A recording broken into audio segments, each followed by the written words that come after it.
A pair of serial killers roamed the Midwest, preying on adults and children alike. Always a step behind, agents had no choice but to follow the trail of bodies.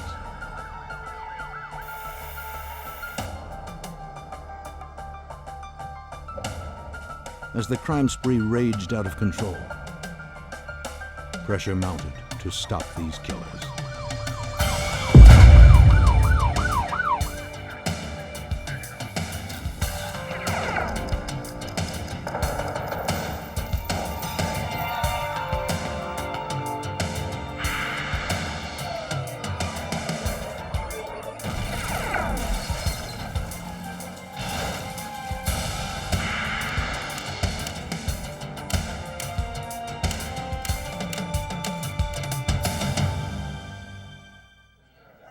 They swept through 6 states like a plague, thrill killers acting without rhyme or reason.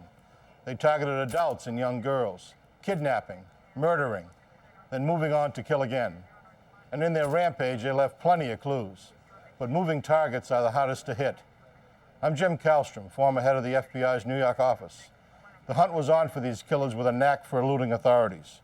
We hoped a nationwide dragnet would bring them to justice.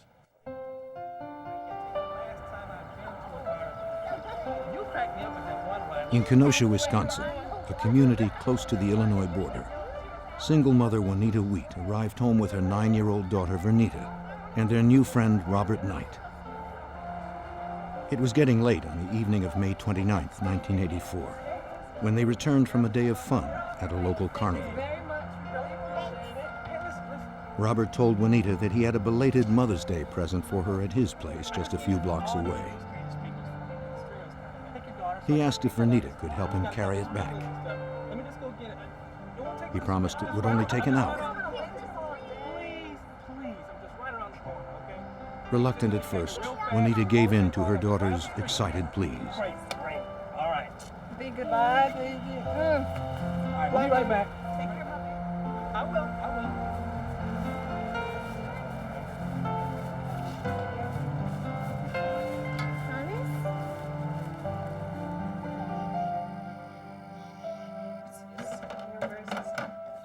As it approached midnight, Robert and Vernita had not yet returned.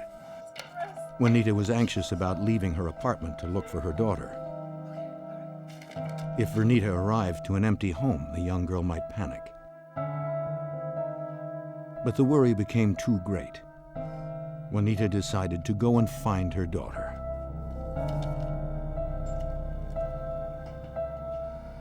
She went to the address Robert had given her. When she arrived, her panic melted into horror. The building that Robert Knight claimed was his home was abandoned.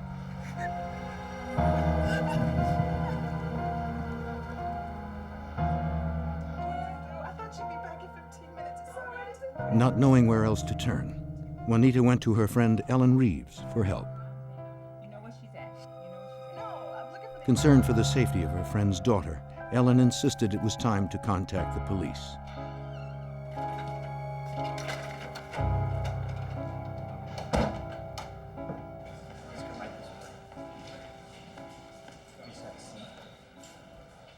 Juanita told the officer that her happy, outgoing daughter would not have run away. The officer's focus turned to Robert Knight. Juanita said she had met Robert a month earlier. He introduced himself while riding through the neighborhood on his bike. They had become friendly, and Robert had become fond of young Vernita. The police didn't have a Robert Knight on record. The officer asked Juanita to check mugshots for anyone who might look like him. Juanita scanned 2 books of photos.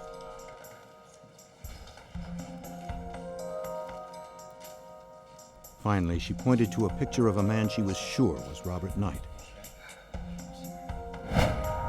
Officers determined that the person Juanita had identified as Robert Knight was really named Alton Coleman. Investigators called the FBI. Special Agent Verdina Passanelli of the FBI's Kenosha, Wisconsin office was assigned the investigation. But the FBI always gets involved when children of tender years disappear under unusual circumstances, and this was clearly one of those.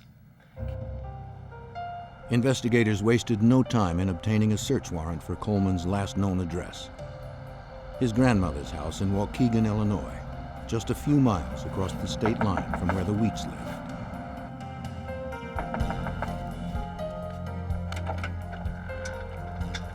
A young woman answered the door. When questioned by the detective, she identified herself as Debra Brown, Coleman's girlfriend.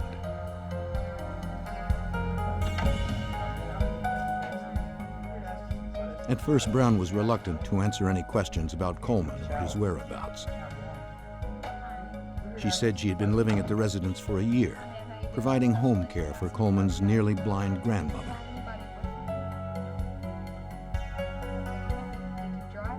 The investigators persisted. They finally convinced Debra to cooperate. Do you know his whereabouts right now? She told them that Coleman had been gone all night, but came home alone at about 8 o'clock in the morning. He had come by to change into a suit for a court appearance later that morning. Coleman had been charged with raping a 14-year-old girl at knife point. Brown also admitted that Coleman had told her he had done something really bad the night before, but he did not explain what. Investigators waited at the house for Coleman's return while other officers canvassed the area. Okay, do you know if did he drive? He was nowhere to be found. The FBI joined forces with local investigators. Detectives from Kenosha and nearby Waukegan, Illinois, already knew Coleman's reputation. He was a violent criminal with a disturbing past. As I learned about Coleman, I realized he was extremely dangerous because the Waukegan Police Department had an extensive arrest record on him.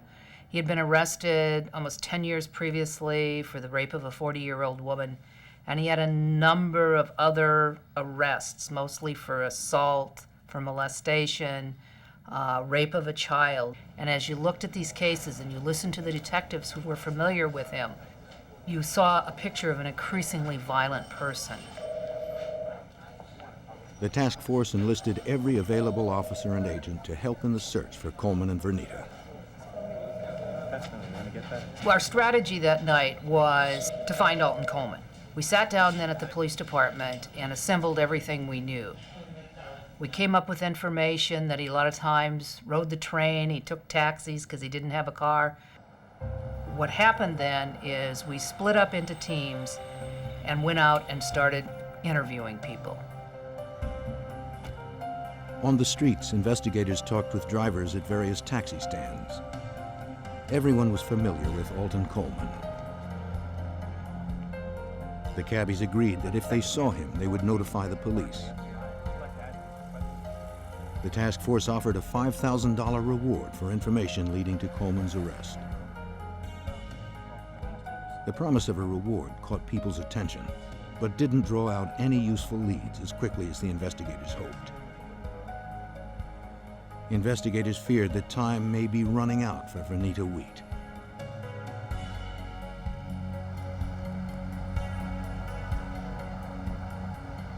On May 31st, 2 days into the investigation, a cab driver in Waukegan who knew Coleman from the neighborhood called in to report he was picking Coleman up.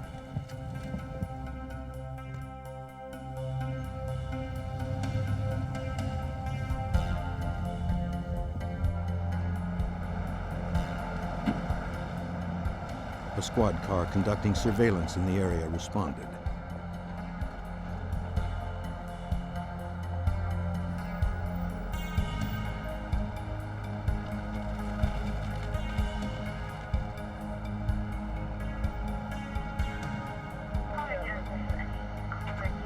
Coleman was dropped off at his sister Terry's place.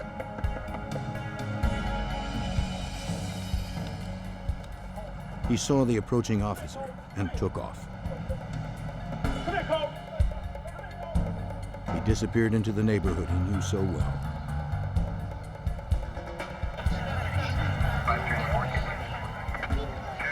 The investigation was only 2 days old, and their suspect was within their grasp.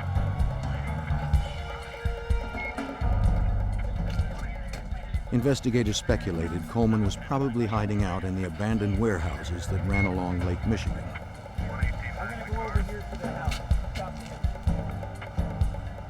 Hoping that Coleman might respond to his sister's voice, the detectives summoned her. Waukegan Police, ma'am, please open up. I'm Detective Hansen from Luther, Antoine. Though she was Coleman's own flesh and blood, she was also a mother of a young girl. The agents convinced her to help.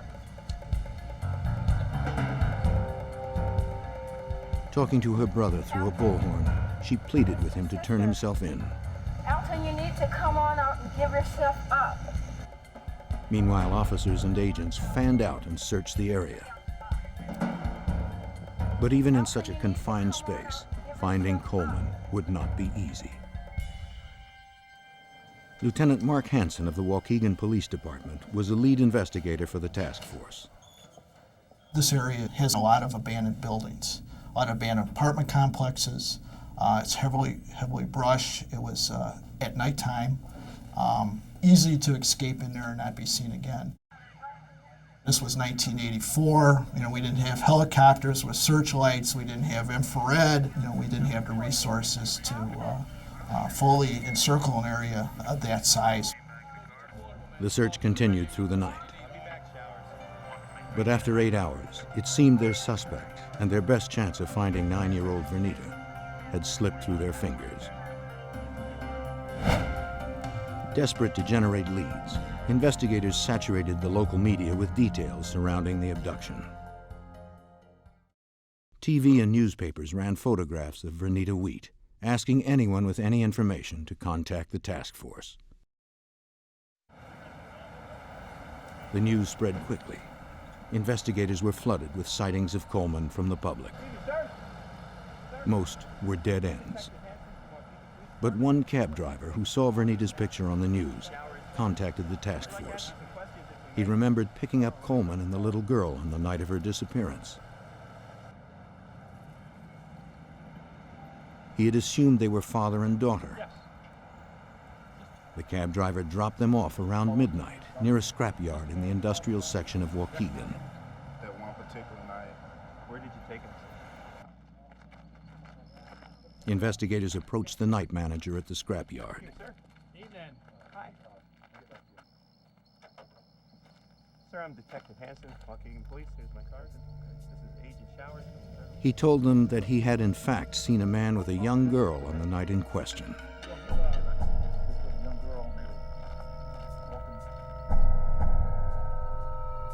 He recalled that close to midnight, the two had walked hand in hand through the side gate.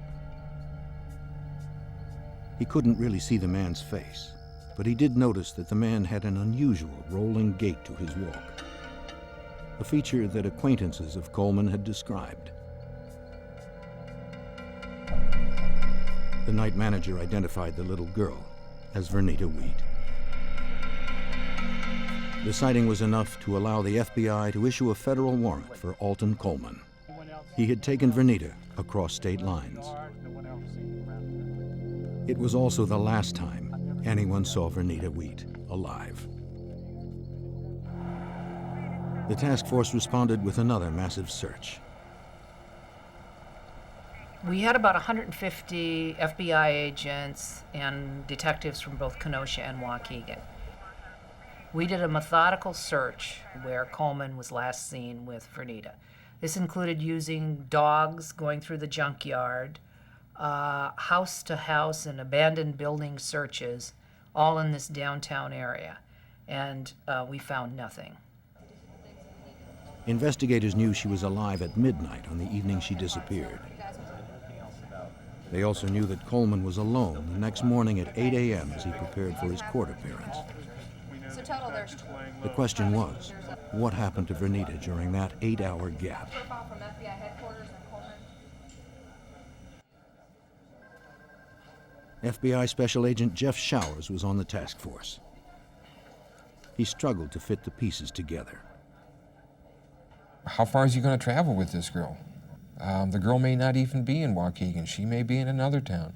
But we knew that the longer that we waited, it was getting dimmer and dimmer. Coleman and Vernita seemed to have vanished. On the night of June 19th, 3 weeks after Vernita's disappearance, investigators received a call from a man in Waukegan who was looking through an abandoned building for scrap metal to sell. On the second floor of the wrecked apartments, he made a horrifying discovery. The body of a child lay on the bathroom floor. Alton Coleman, the FBI's prime suspect in the abduction of 9-year-old Vernita Wheat from her home in Kenosha, Wisconsin, remained at large. As the hunt for Coleman intensified, a man scouring for scrap metal in an abandoned building in Waukegan, Illinois, came across the lifeless body of a young girl. The forensic team arrived at the building.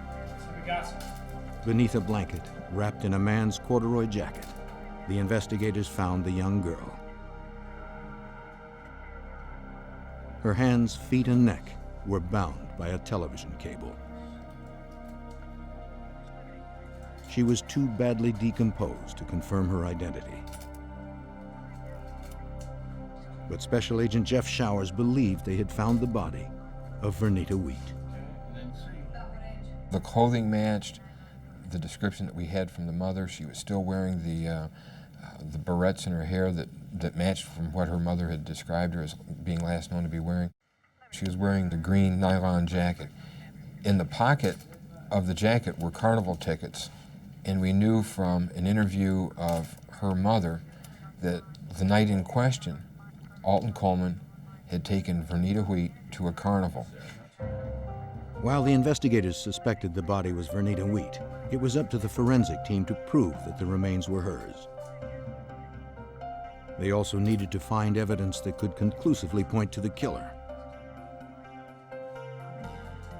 Starting from the location of the body, they worked their way out in concentric circles, collecting anything that looked like it could be used as evidence.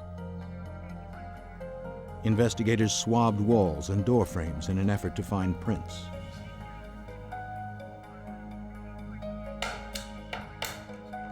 Figuring whoever moved the body into the room had to come in contact with the door, they removed it from its hinges and sent it to the FBI labs in Washington, D.C.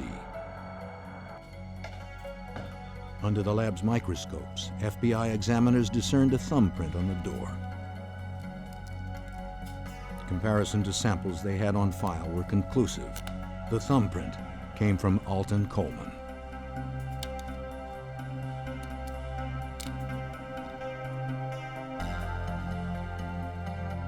Examiners also compared prints taken from the little girl's hands to those lifted from Vernita Wheat's school books that had been retrieved from her home. That comparison was also positive.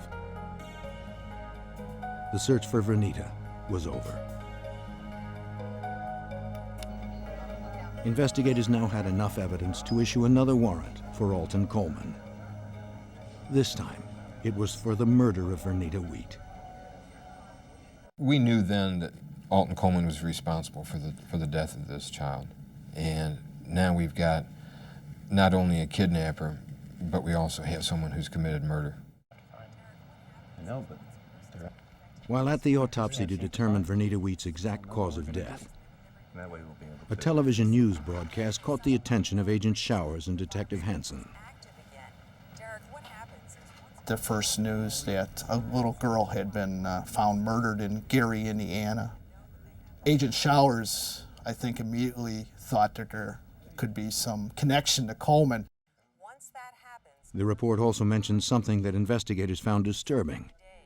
There were two killers, and the second suspect was described as being a black female. Investigators immediately suspected Coleman's girlfriend, Debra Brown, who had not been seen in weeks. If investigators were right, Alton Coleman and Debra Brown had traveled 90 miles from their hometown neighborhood. Okay, you can They were on the move, and they were leaving bodies along their way. Come up with another form of transportation, and then he comes out.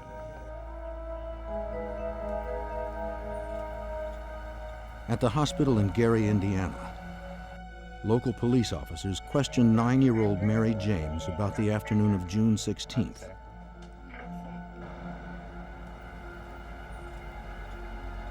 Mary told the officers that she and 7-year-old Janice Clay were walking to the store when they were approached by a man and a woman on bikes. Good. Hey, look. The couple introduced themselves. They told the little girls that they had some clothes that the girls might like. We got some shoes and stuff. You guys want to take a look at it? Okay, come on. We'll look right around. To retrieve the clothes, Mary and Janice followed the couple into the woods. You're 8 years old? How old are you? Take care of yourself. We're gonna get the man. Mary was close to death when she managed to drag herself to the street. I'll show you these photos. I'll show you these photos. She was able to identify Coleman, but could not identify Brown from photographs sent by the FBI. No. However, the girl's description matched Brown exactly.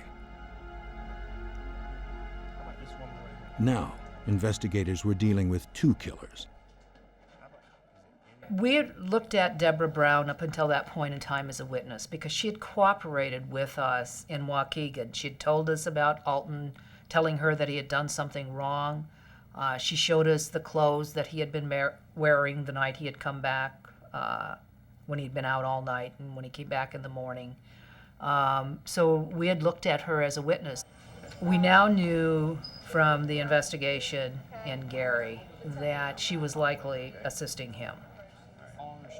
Investigators struggled to figure out some way to predict Coleman and Brown's next move. Both murders occurred in largely black communities, communities where the two could easily blend in. And they were quick to gain people's trust. These were street people. They had that charm. They didn't have to do any arm twisting. It was always a very easy thing with them. Searching for anything that might help them locate and stop the killers, investigators consulted an FBI behavioral profiler. For the profiler, the escalating pattern of violence was caused by Coleman's legal problems back in Waukegan. He saw the fact that he had taken Vernita the night before a court appearance on the rape of a 14-year-old, and that he had abducted her and then murdered her as an indication that he was responding to the stress of the court appearance, and so that he would continue to murder out of anger and stress and rage. Investigators had reason to fear that the 2 murders were only the beginning of a ferocious crime spree. To capture a serial killer, the profiler suggested a massive national media campaign aimed at the black communities. So we started a publicity campaign, releasing his photograph, releasing pictures of Brown to the media, press releases, everything we could to get his picture out in the forefront. Our hope was that somebody would see him and turn him in. But the task force was always a step behind. On July 8th, agents received information from local Ohio detectives about an elderly woman named Rose Wiggins who reported her daughter missing. Rose explained that earlier in the day she had come by to check on her daughter and found the door locked. Her young grandson, James, was too frightened to open the door. The detective convinced him they were there to help. Now he had nothing to fear.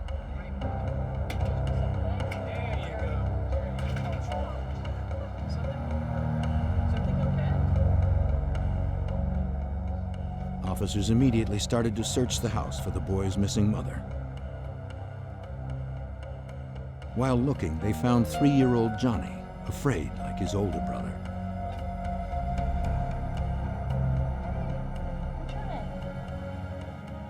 Meanwhile, James told the detective about the man and woman who had been at their house.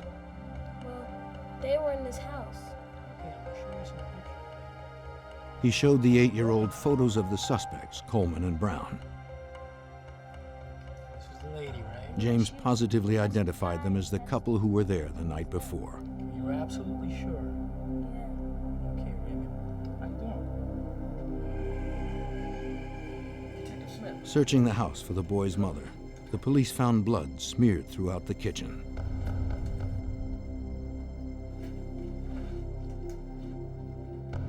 It led down to the basement.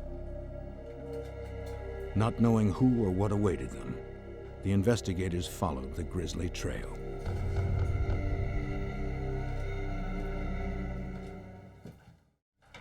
In Ohio, police responding to a missing persons call made an alarming discovery.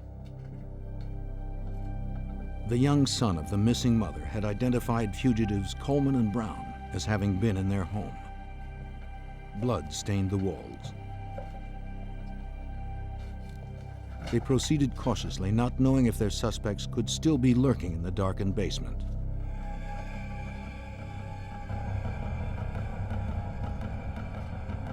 The trail stopped, where the bodies of mother and daughter, Virginia and Kimberly Blake, were discovered, shoved into a crawl space beneath their home.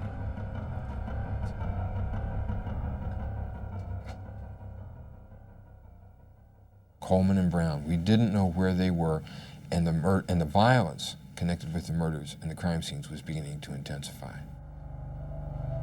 The officers continued their search, still believing their suspects could be somewhere in the family's home. But they seemed to have slipped away, leaving behind unmistakable evidence, clippings of jerry-curled hair. James recounted for investigators that his mother, Virginia, had met Coleman and Brown earlier in the day. What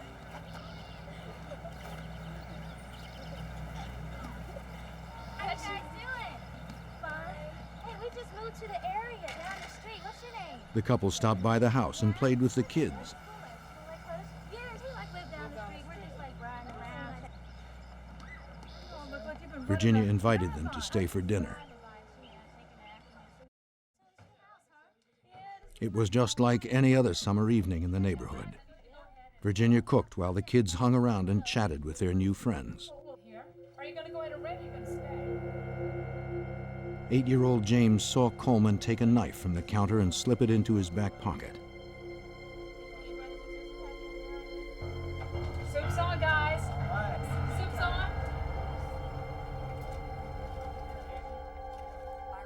After enjoying dinner together, Coleman, Brown, James, and his younger brother settled into the living room to watch television. At the top of the evening news, the story of a pair of killers on the loose flashed across the screen. Coleman immediately turned off the television and shuffled the boys off to bed, Have a good night. while Kimberly and Virginia washed the dishes.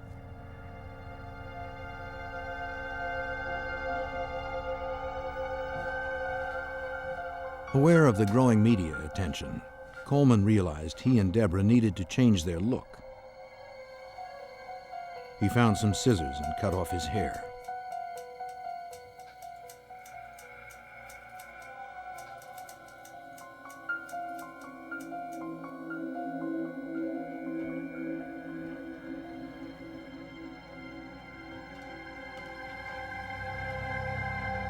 Coleman, with Brown at his side, approached the little girl and her mother.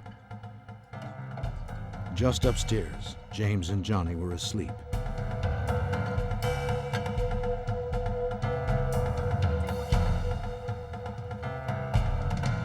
What are you doing?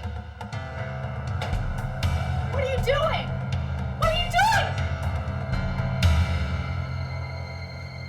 They dragged the slain woman and her daughter downstairs and stuffed them into a crawl space.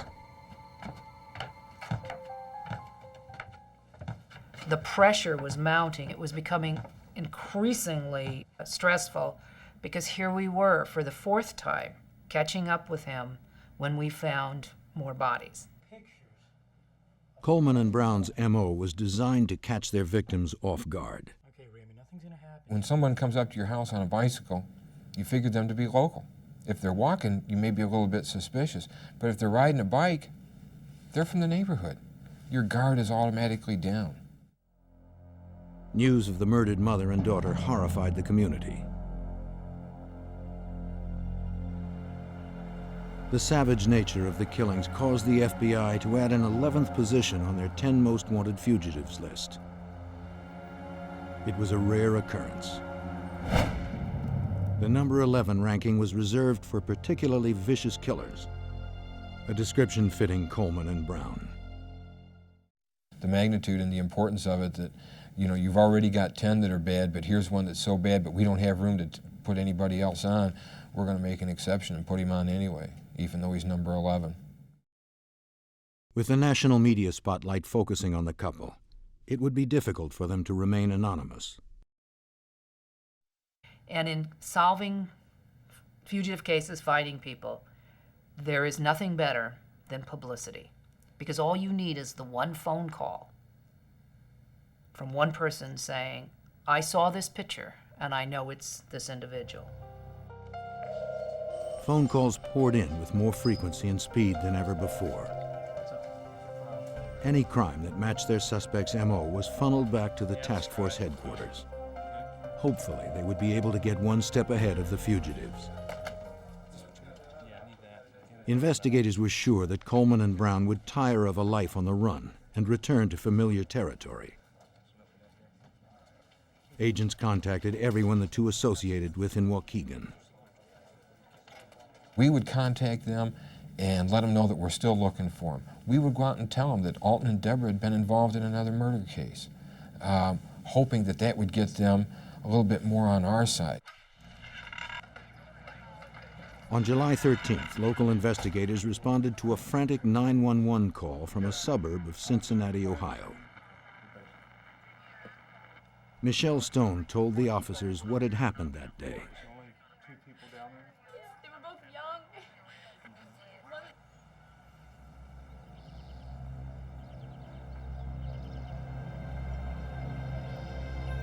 A couple arrived at the Stones' house earlier that morning.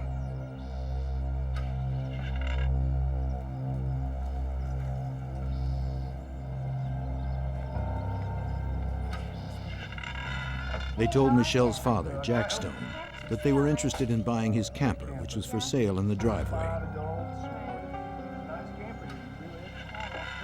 Jack's wife, Anna, joined them on the porch. As Jack and Anna chatted with them, Michelle left for work. I won't be long. I'll see you guys later. You'll be home for dinner? Yeah, I will. All right. Be careful, Mom. Bye-bye. I remember I didn't really see them. When she arrived home later that day, Michelle noticed the bikes the couple had arrived on were still in the yard.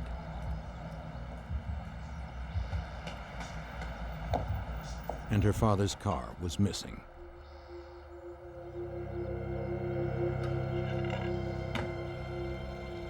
Mom? Inside, she found her parents' home had been vandalized. Mom? She had called out to her mother and father. Hearing no response, her mind began to race as she stepped through the shattered glass and overturned furniture littering the room. Dad?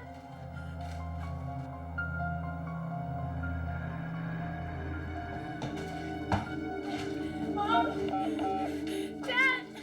As she called 911, Michelle could hear a weak voice calling out from another room. Dad? Next to the basement door, she noticed a bloody palm print. Dad? Dad, are you here? She walked down into the dimly lit room, not knowing what or who she might find. Lying next to each other, motionless on the floor, she discovered her parents.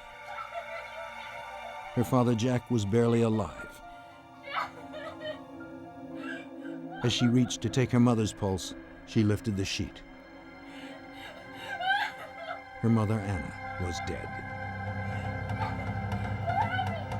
Michelle waited by her father's side for help to arrive.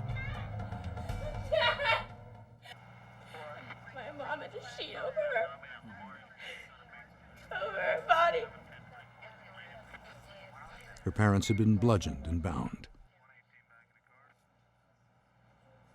Michelle's description of the couple that had stopped by her parents' house earlier that day matched the fugitives, Coleman and Brown.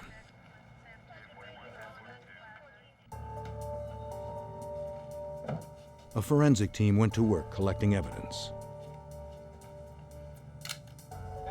Among the items was a pair of plastic shoes next to Anna Stone.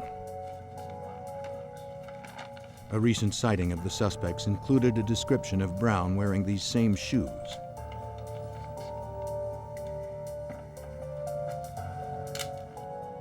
Crime scene technicians also retrieved other bloodied tools found around the body.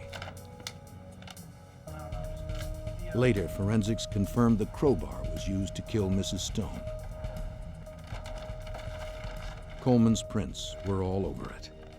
He made no attempt to conceal his crimes. But there was nothing to suggest where the couple had gone. It was all dead ends. Every time we'd find a body, they were gone. You don't have anything as to which way they're going. You have no indicators as to who their next victim's going to be. Depends. If they wanted sexual gratification, they may snatch a child. If they need a vehicle, they may snatch an adult. Just don't know. We've got a couple of mad dogs out there. The crime against the Stones showed the couple was able to gain the trust of people from outside the black urban centers where they had found their first 4 victims. This realization only complicated the investigation. Coleman could fit in anywhere. Or they would come up on a bicycle and start chatting, and he would be looking to play in a card game. Or sometimes they would respond, they wanted to buy something, or they had something for sale. He was an extremely glib person, a real con man. And people trusted him. Plus, he was traveling with a woman. And so people were not nearly as suspect of him as they should have been. Though Coleman's rage continued to intensify, his ability to charm more victims remained consistent. And he was showing no signs of growing tired of the kill.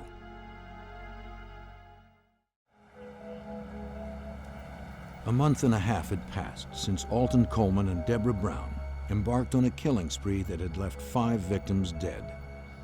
In Cincinnati, Coleman bludgeoned a husband and wife, leaving the wife dead and the husband barely clinging to life. Their car was missing. An APB was immediately put out on the vehicle.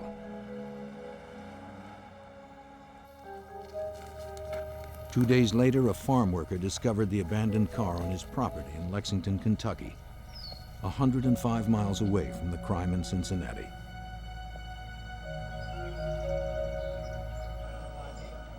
In less than 2 days, the fugitives had traveled hundreds of miles across 2 states. The FBI media blitz was leaving them with few places to hide. But the couple appeared to be heading further away from their home in Illinois, not closer, as investigators had hoped. When you're talking about Alton Coleman and Debra Brown, they are not a normal killing machine. A normal killing machine is going to be one person. We've now got 2 out there. They're working together. They're feeding off each other, and one's giving support. Those are the problems. We couldn't separate them. We couldn't talk to one. We couldn't talk to either one of them. Knowing Coleman would eventually need to steal a car, the FBI saturated the Lexington, Kentucky area.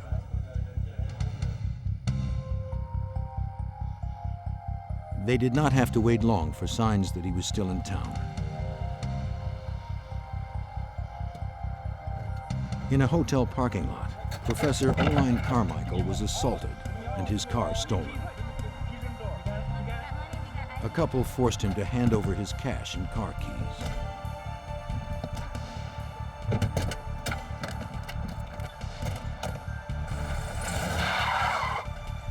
Leaving the professor wounded but still alive, they sped away.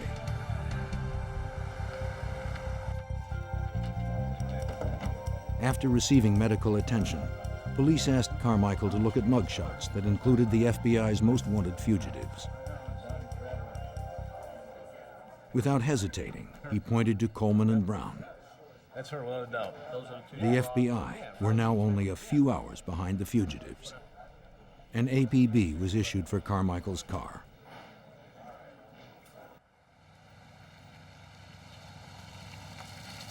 In a matter of hours, they received a response.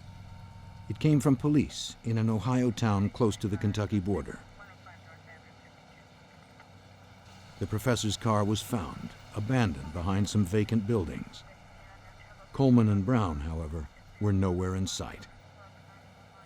For the experienced agents, finding the car in Ohio meant Coleman and Brown were probably on their way home. Gut instinct is going to tell you that he's going to come back home. He may not come back to Waukegan, but he's going to come back to some place that he feels comfortable with. He'd never been to Gary, Indiana. He'd never been to Detroit. He had never been to Toledo. Had never been to Cincinnati, Dayton, Ohio, Lexington, Kentucky. At some point, he's going to get tired and he's going to want to get back to comfort. Some place that he feels comfortable. He knows the streets. He knows the people. He's going to feel comfortable. He's coming back. The FBI immediately set up a dragnet. Agents and police officers from across several states joined forces to track Coleman and Brown as they headed home to Illinois. Reports of stolen vehicles or assaults were to be given immediate attention.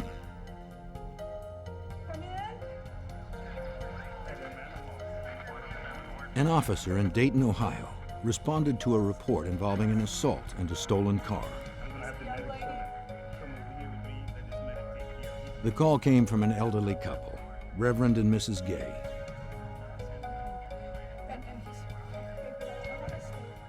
Reverend Gay had been badly beaten.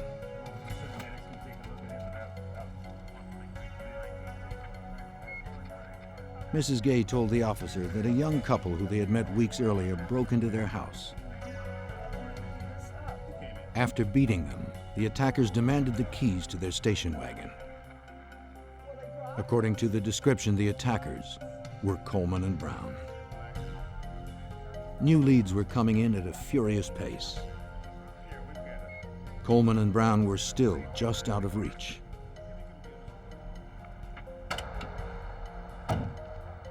But the FBI was starting to close the gap.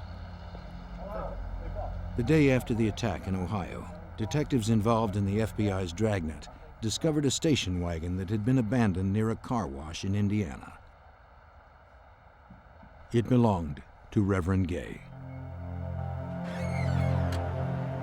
Later in the day, some road crew workers on the edge of Interstate 65 outside of Zionsville, Indiana, made a gruesome discovery. It was the body of an elderly man who had been reported missing from his home in Indiana.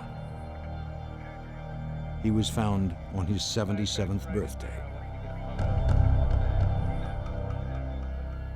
Evidence left at the scene was unmistakable. Coleman and Brown had claimed another life. The body was found less than 20 miles from the couple's home turf. The country's most wanted fugitives had come home, and the FBI was waiting for them.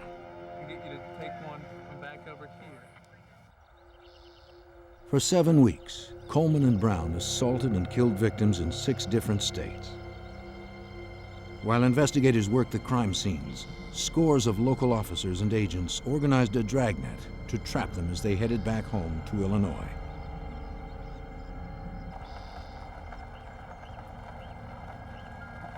The aggressive media campaign was having an impact. On July 20th, in Evanston, Illinois, a man spotted Alton Coleman with Debra Brown in Mason Park.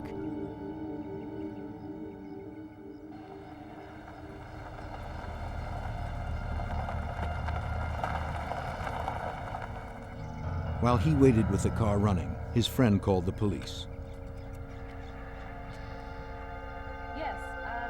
It was the one phone call investigators had been hoping for. He went to school with Alton Coleman. He knew without a shadow of a doubt that the man that crossed the street in front of him was Alton Coleman.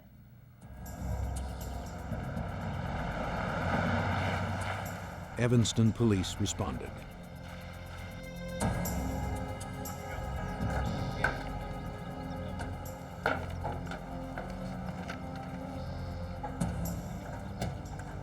Only a couple of yards stood between the law and Coleman and Brown. With surprising ease, they were able to corner Coleman. He insisted they had the wrong man. A second pair of officers surrounded Brown. When asked, she gave a different pair of names for herself and Coleman. What's your name? Trina Williams. Having found a knife and a false identification, the officers brought Alton Coleman to the police station. 4 other units be advised when you pick up the female, she might have a weapon in her purse. Make sure you check it. 10-0. A search of Brown's handbag uncovered a .38 caliber pistol. 523-607. Meet us over here. We got The weapon was all they needed to handcuff her and take her in. Anything we need to know about? No? 2 of the FBI's most wanted were apprehended without incident. After nearly 2 months, the violent rampage was over.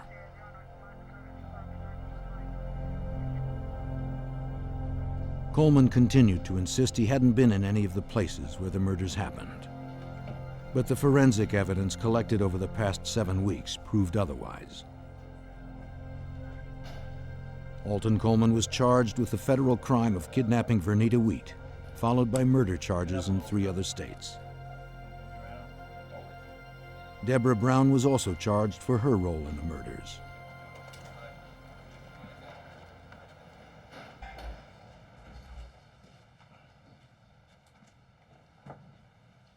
As investigators from the task force looked on, a strip search uncovered a bloody steak knife. It would be linked to yet another murder, a 15-year-old Ohio girl, Alice Myers. Illinois State's Attorney Matthew Chancey was given the task of prosecuting Alton Coleman. In his mind, the motive was simple. With Vernita Wheat, he crossed a threshold, and once he crossed that threshold, it was easy for him, and I think that he enjoyed it. And it wasn't just easy anymore. It was something he liked. He liked doing, and so he looked for every opportunity he could to repeat that. Together, Coleman and Brown had stolen 7 lives. 3 states sought to take theirs. Brown stood trial separately. She was sentenced to life in prison. Until the end, she was committed to Coleman. At Coleman's sentencing hearing for that murder, she testified on his behalf that she had committed the murder and he had not, in an obvious attempt to try to save him. It didn't work. Coleman and Brown's rampage had covered over 1,300 miles in 6 states.